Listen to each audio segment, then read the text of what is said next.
கத்திரிக்காய் சாம்பார் வைக்க போகிறோம். அதுக்கு ஒரு வெங்காயம், ஒரு தக்காளி, கொஞ்சம் கருவேப்பிலை, கொஞ்சம் கொத்தமல்லி எடுத்து வச்சுருக்கோம். ஒரு காஞ்ச மிளகா, 2 காஞ்ச மிளகா கிள்ளி வச்சுக்கிறோம். பருப்பில் ஒரு வெங்காயம், ஒரு தக்காளி, மஞ்சத்தூள், பருப்பு அவிச்சு குக்கரில் இறக்கி வச்சுருக்கோம். இப்போ தாளிக்க போகிறோம். ஆனால் கத்திரிக்காய் சாம்பார் போட்டுறாத உள்ள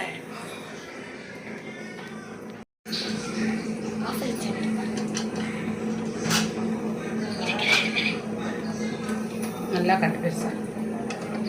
இப்போ கடுகு, சீரகம், 2 வெந்தயம் வாசனையாக இருக்கும்.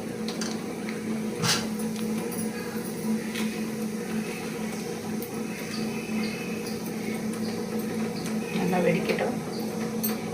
வெட்டலை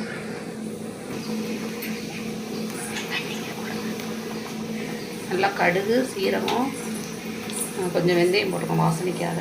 பெருங்காயத்துக்கு போடுறோம்.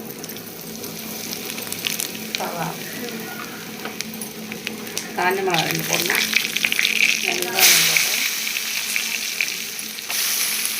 கருவேப்பிலை போடுறோம். கொத்தமல்லி போடுறோம். இப்போ நல்லா பிரிக்கிறோம்.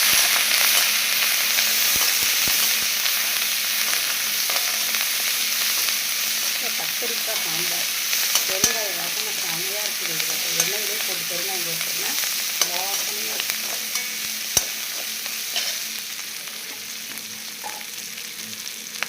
தேவையான கல்லுப்பு போடும். வெங்காயம் வதங்கிருக்காரு. வெங்காயம் நல்லா பொருளாமல் வதக்கலாம்.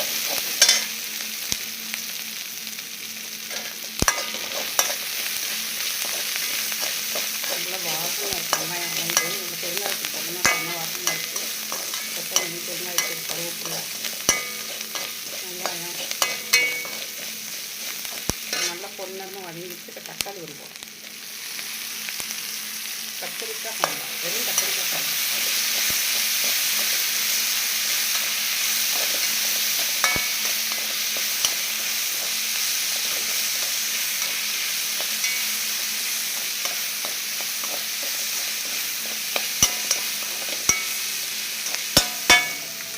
தக்காளி நல்லா ஓரளவு வெந்துச்சு. கத்திரிக்காய் நல்லா வதக்கணும்.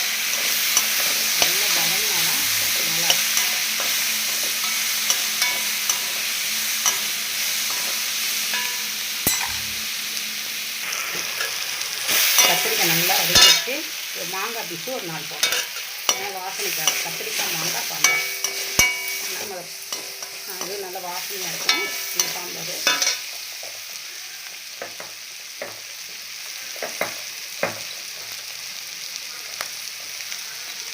கொஞ்சம் மஞ்சத்தூள் போடுறோம். ஏன்னா சாம்பார் பருப்புலேயே கொஞ்சம் மஞ்சத்தூள் போட்டிருக்கேன்.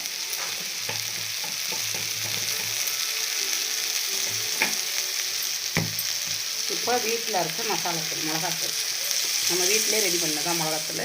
கடையெல்லாம் வாங்கி யூஸ் பண்ணலை. நான் ஒரு நாளைக்கு மிளகா அரைச்சி உங்களுக்கு வீடியோ போடுறேன். மிளகாத்தூள் வீடியோ, சாம்பார் மிளகாத்தூள். இது எல்லாத்தையும் ஒன்றா மிக்ஸ் பண்ணிவிட்டு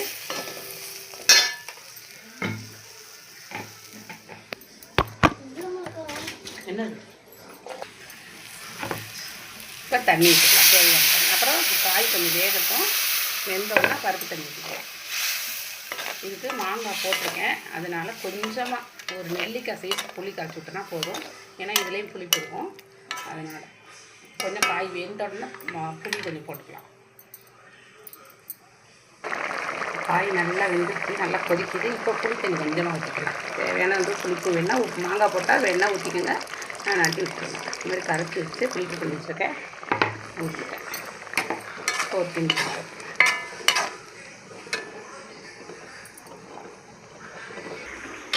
இப்போ குக்கரில் பருப்பு நல்லா வெங்காயம்,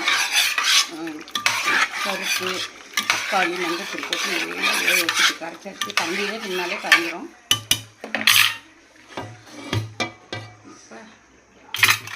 இப்போ ஊற்றிடலாம். சாம்பார் நல்லா கொதிக்குது. நல்லா வாசனையாக இருக்குது. எப்போவுமே சாம்பார் கொதித்து இறக்கும்போது கொத்தமல்லி போட்டாச்சு ஃபஸ்ட்டு. இப்போ ஒரு ஸ்பூன் நெய் ஊற்றினீங்கன்னா சூப்பராக இருக்கும். குழந்தைங்க நல்லா விரும்பி சாப்பிடும், வாசனையிலே சாப்பிட்ருவாங்க. லைட்டாக நெய் விடுங்க, ரொம்ப வேண்டாம், லைட்டாக தாளிக்க வேண்டாம் நெய்யை. சாம்பார் வாசனை, நெய் வாசனை, பெருங்காயத்தூள் வாசனை, சாம்பார் வாசனை, கத்திரிக்காய் முருங்கக்காய் சாம்பார் ரெடி. இப்போ நம்ம ஸ்டவ் ஆஃப் பண்ண போகிறோம். நல்லா கொதிச்சிருச்சு, இறக்க போகிறோம். நீங்கள் இது மாதிரி ட்ரை பண்ணுங்கள், கமெண்ட் பண்ணுங்கள், சப்ஸ்கிரைப் பண்ணுங்கள். மறக்காமல் சப்ஸ்கிரைப் பண்ணுங்கள், கமெண்ட் பண்ணுங்கள், லைக் பண்ணுங்கள், ஷேர் பண்ணுங்கள். இப்போ சாம்பார் நம்ம இறக்கிடலாம். நல்லா கொதி வந்துருச்சு, நல்ல வாசனையாக இருக்குது. இந்த மாதிரி சாம்பார் வச்சு பாருங்கள், ஒரு வேட்டை ட்ரை பண்ணி பாருங்கள் நீங்கள்.